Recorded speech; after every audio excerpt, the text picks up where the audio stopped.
고린도후서 9장 한 절씩 교독하도록 하시겠습니다. 성도를 섬기는 일에 대해는 내가 너에게 쓸 필요가 없나니 이는 내가 너희의 원함을 알미라. 내가 너희를 위하여 마게도냐인들에게 아가야에서는 1년 전부터 준비하였다는 것을 자랑하였는데 과연 너희 열심히 많은 사람들을 분발하게 하였느니라. 그런데 이 형제들을 보낸 것은 이 일에 너희를 위한 우리의 자랑이 헛되지 않고 내가 말한 것 같이 준비하게 하려 함이라. 마게도냐인들이 나와 함께 가서 너희가 준비하지 아니한 것을 보면 너희는 고사하고 우리가 이 믿던 것에 부끄러움을 당할까 두려워하노라. 그러므로 내가 이 형제들로 먼저 너희에게 가서 너희가 전에 약속한 연보를 미리 준비하게 하도록 권면하는 것이 필요한 줄 생각하였노니 이렇게 준비하여 참 연보답고 억지가 아니니라. 이것이 곧 적게 심는 자는 적게 거두고 많이 심는 자는 많이 거둔다 하는 말이로다. 각각 그 마음에 정한 대로 할 것이요 인색함으로나 억지로 하지 말지니 하나님은 즐겨내는 자를 사랑하시느니라.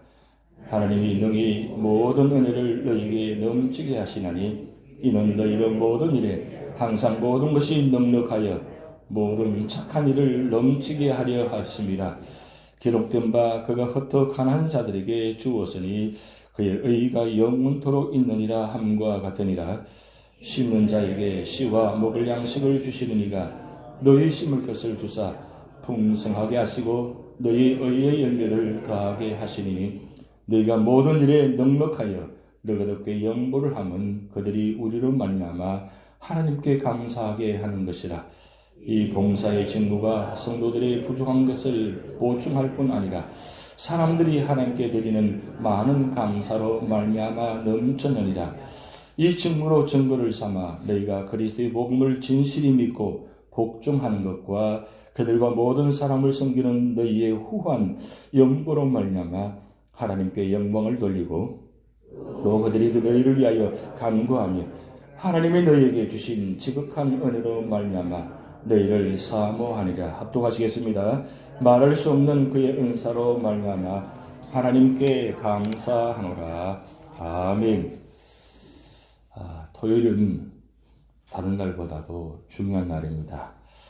교회를 위해서 그리고 위해서 기도를 많이 해주시기 바랍니다. 여러분의 이 새벽에 나와서 토요 새벽 기도가 하나님께 상달되어서 하나님께서 우리의 기도를 보시고 여러분의 기도를 생각하셔서 반드시 응답되는 축복의 역사가 있을 줄 믿습니다. 교회가 축복받아야 교회가 잘 되어야 우리 가정이 잘 되고 축복받습니다. 왜 그러냐면 하나님은 교회를 통해서 말씀하시고 또 그 말씀 역사가 우리 가운데 임하시기 때문입니다. 오늘 새벽에 많이 나오셨는데 우리 교회의 힘입니다. 이 기도 힘, 새벽 기도 힘. 그래서 우리가 이 기도의 힘을 가지고 다시 한번 일어서고 힘을 얻어서 능력받고 응답받아서 올 하늘 때문에도 믿음으로 승리하는 여러분 되시기 바랍니다. 오늘 고린도후서 9장은 사도 바울이 중요한 말씀하고 있습니다. 오늘 계속해서 단어가 반복되는 단어가 나오는데 이 연보라는 단어가 나옵니다. 연보. 여러분 연보를 어떻게 생각하고 계셨습니까? 연보의 의미. 그러면 헌금과 연보의 차이점 알고 계십니까? 헌금이 뭐고 연보는 뭐냐? 쉽게 말씀드리면 헌금은 하나님께 드리는 것이고 연보는 남을 구제하는 것입니다. 그렇다면 오늘날 사용하는 단어를 보면 헌금과 연보가 때로는 구분이 안 갈 때도 있어요. 헌금을 들여서 연보를 사용하게 하기도 하고 연보를 들여서 헌금을 사용하기도 하는데 중요한 것은 이때는 지금 사도 바울이 연보라는 단어를 사용할 때는 이 전적으로 다른 교회 예루살렘 교회를 도와주기 위해서 연보라는 단어를 지금 사용하고 있습니다. 근데 요즘 오늘날 구분은 사실 잘 하지 않습니다. 하나님께 드려서 그리고 하나님께 드릴 마음을 가지고 드려서 그걸 가지고 사용하기 때문에 그래서 어떻게 보면 목적 헌금이라고 또 지정헌금이라고도 합니다. 제 교수는 이제 지정헌금이라고 하기도 하죠. 왜냐하면 이 목적을 가지고 지정이 들었기 때문에 그건 목적한 것을 지정해서 반드시 그것에 사용하도록 하기 위해서 그렇게 지정헌금이라고 하기도 또 특별헌금이라고 하기도 합니다만은 중요한 것은 오늘 사도 바울이 이 연보를 단어를 사용한 이유는 예루살렘 교회가 굉장히 극심하고 궁핍한 가운데 빠져 있습니다. 사도 바울이 2차, 3차 선교여행 도중에 예루살렘 교회가 흉년으로 인해 가지고 굉장히 어렵게 되었다는 소식을 듣게 됩니다. 그런데 사실은 예루살렘 교회가 처음부터 그렇게 되지는 않았습니다. 왜냐하면 처음에는 굉장히 많은 교회가 모이고 많은 성도들이 모이고 그리고 수천 명씩 수만 명이 되는 그런 교회가 모였기 때문에 굉장히 부유한 교회 그리고 충만한 교회였습니다. 그런데 스데반의 죽음과 야곱의 죽음으로 인해서 교회가 핍박을 당하고 그 핍박을 통해서 예루살렘 교회가 다 흩어지게 됩니다. 흩어지면서 자연스럽게 예루살렘 교회가 성도들이 다 흩어지다 보니까 교회가 굉장히 힘들게 되는 것입니다. 또 그런 가운데 예루살렘 지역에 유대 지역에 흉년이 들어가지고 교회가 굉장히 힘들게 되었습니다. 그 소식을 듣게 되는 사도 바울이 선교여행 다니면서 사실은 선교지에 교회가 무슨 힘이 있습니까? 자기 자체 교회 세우기도 힘든데 어떻게 교회를 헌금할 수 있겠어요? 연보할 수 있겠어요? 그런데 이 놀라운 사실은 사도 바울이 1차, 2차, 3차 선교 다니면서 교회를 세우면서 그 교회다가 예루살렘 교회가 우리 모교회인데 이 모교회가 무너져서는 안 된다고 우리가 도와주자고.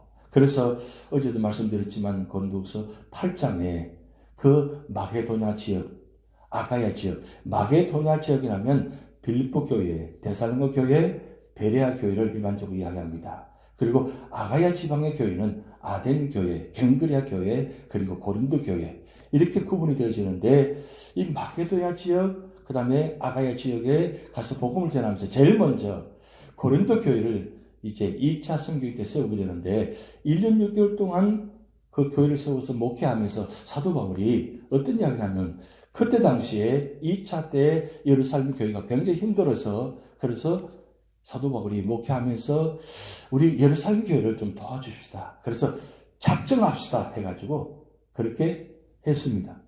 처음에는 그 작정하니까 그 마음들이 굉장히 좀 부유하고 어떤 뜨거운 마음이 있고 그런 감사한 마음이 있어서 그래 우리가 힘들지만 도와주자 해서 작정을 했어요. 근데 그게 시간이 흘러가면서 고린도 교회가 어떻게 되었습니까? 문제가 굉장히 많이 생겼습니다. 파가 나누어지고 그리고 유대인들이 들어와서 교회를 힘들게 하고 어지럽게 하고 그 안에서 교회 안에 많은 문제들이 일어나다 보니까 1년 전에 작정한 내용들이 언제 그렇게 했냐고 할 정도로 교회가 바뀌어 버렸습니다. 그런데 사실은 고린도 교회를 세우고 난 후에 사도 바울이 마게도냐 지역에 가서 빌립보 그리고 데살로니가 갱그리아 아니에요. 베레아 가서 이야기를 하면서 고린도 교회가 이렇게 힘든 가운데도 예루살렘 교회 도와주기 위해서 이렇게 작정하였다고 자랑하듯이 그렇게 이야기했습니다. 그래서 고린도 교회도 예루살렘 교회에서 도와주기 위해서 이렇게 작정했는데 우리도 좀 힘을 합해서 우리 빌립보 교회, 데살로니가 교회, 베레아 교회가 힘을 합해서 예루살렘 교회를 도와줍시다 하고 그렇게 이야기를 했습니다. 그런데 고린도 교회에서 작정한 것이 소식이 없습니다. 그래서 디도와 다른 사람을 보내가지고 다시 한번 고린도 교회를 권유하는 장면이 오늘 본문의 말씀입니다. 사실 예루살렘 교회가 그렇게 힘들게 된 이유가 사실은 물론 극심한 흉년 때문에도 문제도 많았지만 사실은 그 복음의 씨앗이 땅에 떨어져서 싹이 나고 열매가 맺어야 되는데 예루살렘 교회가 이 히브리파 유대인들로 인해 가지고 계속적인 박해로 말미암아 굉장히 문제가 많이 일어났습니다. 사실 우리가 말씀을 알고 있지만 그 예루살렘 교회 7집사를 세울 때 그때 당시에 홀로 된 헬라파 유대인들의 되신 분들이 참 많이 교회 안에 있었습니다. 그분들을 돕기 위해서 많은 일들을 감당했는데 그때 당시만 하더라도 사실은 예루살렘 교회 성도는 많았지만 그렇게 어려운 성도들이 많았다는 사실이에요. 그래서 예루살렘 교회에서 7집사를 세워가지고 그들을 구제하면서 도와주는 역할을 많이 했는데 핍박으로 인해가지고 예루살렘 교회도 흩어지다 보니까 그것마저도 하지 못하는, 그리고 외적으로 환경적으로 극심한 흉년으로 인해가지고 결국은 예루살렘 교회가 정말 무너질 정도까지 되었다는 겁니다. 그래서 사도 바울이 다니면서 복음을 전하면서 예루살렘 교회 돕기 위한 그 운동을 하는데, 여기서 오늘 본 말씀 통해서 이 연보라는 단어를 사용한 이유는 남을 구제하면서 도와주는 그런 의미의 헌금의 의미가 담겨져 있습니다. 그런데 우리가 여기서 중요한 것은 하나님께 기뻐하시는 연보는 어떤 연보이냐, 그 말씀을 지금 여기에 말씀하고 있습니다. 교회 사명은 하나님께 드리는 헌금을 통해서 하나님 교회를 세우고 그런 의미가 있고, 또 이 연보를 통해서 남을 이웃을 구제하는, 그래서 두 가지가 사실은 교회가 다 동시적으로 진행하고 있습니다. 그런데 하나님께 드리는 헌금은 그 헌금을 통해서 교회 기본적으로 모든 재정적으로 운영하게 되는 의미가 있고, 그리고 이 연보를 통해서 이웃 사회를 위해서, 이웃을 위해서 구제하는 그런 의미가 동시에 진행되고 있습니다. 그런데 하나님께 드리는 헌금도 중요하고, 그리고 이 이웃을 구제하는 연보도 중요하다는 거죠. 그런데 헌금이든 연보든 어떻게 하는 게 중요한 마음이었는가? 그것을 오늘 본 말씀하는데 세 가지 의미가 있습니다. 1절부터 5절까지 말씀 통해서 헌금이든 연보든 어떻게 하느냐? 준비하는 사람이 되다. 준비. 우리 고린도 교회 1년 전에 작전하면서 그렇게 준비했습니다. 근데 그 작정한 걸 결국은 끝까지 지키지 못하니까 사도 바울이 그렇게 권유하면서라도 사람을 보내서 1년 전에 작정한 것을 한번 실천하라고 권유할 정도로. 그런데 사실 사도 바울이 그들을 보낼 때 굉장히 마음이 조심스러웠습니다. 왜냐하면 혹시 이걸 이야기해서 이 기도가 다른 사람들이 혹시 그 고린도 교회들에게 오히려 더 피가 가지 않을까, 오히려 또 어떤 화를 당하지 않을까, 그래서 굉장히 염려하면서 보냈습니다. 근데 그렇게라도 보낸 이유는 뭐냐? 하나님의 교회 성도들이 어려움을 당하는데 우리도 힘들지만 그래도 힘들 때 서로 도와주면서 가는 것이 성도의 사는 모습이라는 거죠. 그걸 강조하면서 신앙의 훈련을 시키기 위해서 그렇게까지 한 것입니다. 근데 중요한 건 우리가 무엇을 하는지 준비하는 거 참 필요합니다. 여러분, 옛날에 어르신들 지금 아직도 기억하는데 저희 어머님도 헌금을 드릴 때 옛날에 은행 가서 돈 받고 가지고 새 돈을 할 정도가 없잖아요. 시골에 있으니까. 그래서 토요일마다 이 돈을 다리미를 가지고 빳빳하게 다리는 모습을 많이 보았어요. 깨끗하게 다려가지고 그걸 헌금 봉투에 넣어서 성경책 속에 딱 넣어가지고 저에게 주시는 기억이 나요. 옛날에 다 그렇게 하셨잖아요. 그렇게 정성스럽게 준비해서 그게 얼마가 되든 간에 드리는 그 준비하는 자세. 오늘 어떻습니까, 여러분? 헌금을 드리고 연부를 드릴 때 어떤 마음으로 드리세요? 정말 그렇게 준비하는 마음으로 드리느냐? 하나님은 재물을 받을 때 그 재물이 하나님 필요해서 받은 게 아니잖아요. 그게 얼마나 되는가 중요한 것이 아니라 정성을 다해서 준비해서 드리는 모습. 그게 참 준비가 필요하다는 거죠. 그럴 때 하나님은 그 마음의 중심을 보신다는 거죠. 얼마나 마음을 다해서 예배드리면서 하나님께 드리는 이 헌금을 드리고, 그리고 이웃을 구제를 위한 이 연보를 드리는 이 마음의 자세. 그 마음을 하나님께서 기뻐 받으신다는 거예요. 그런데 두 번째로 오늘 말씀 보면 드리는데 어떤 마음을 드리냐? 즐거운 마음을 드리라는 거예요. 왜냐하면 내가 받은 은혜가 있잖아요. 받은 축복이 있잖아요. 이 받은 축복이 있는데 오늘 여기 말씀 보면 6절 말씀에 적게 심는 자는 적게 거두고 많이 심는 자는 많이 거둔다, 이렇게 말씀을 기록해 놓았어요. 그런데 이 드리는 것을 씨를 심는다고 이야기해요. 씨를 심는다. 무슨 의미입니까? 씨를 심는 것은 씨를 심으면 결국 거기서 땅속에서 싹이 나고 자라나서 30, 60, 100배 그 나무 열매가 맺히는 모습. 결국 우리 모든 것 드리는 것도 그런 의미가 있다는 거죠. 그런 마음으로 즐거운 마음으로 드리라.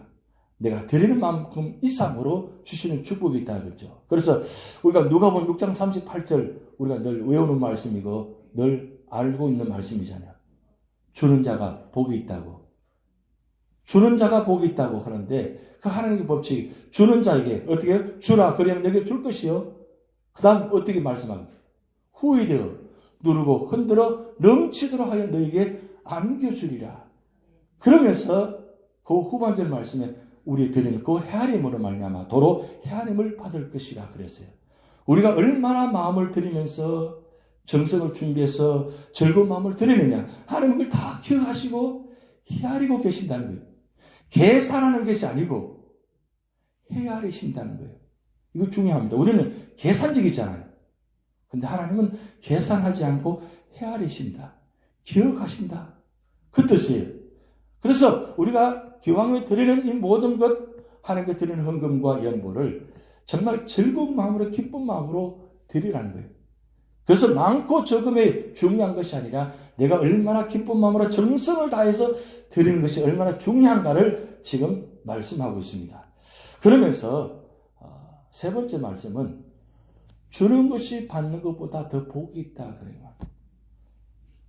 받는 자가 복 있는 것이 아니라 주는 자가 복이 있다 그런 거예요. 왜 그래 말씀합니까? 사실 주는 것은 내가 있어야만 주는 거잖아요. 그런데 내가 없음에도 주는 자가 있어요. 나누는 자가 있어요. 그 왜 그래요? 8장에 보면 부요한 자기 때문에 가능하다는 거예요.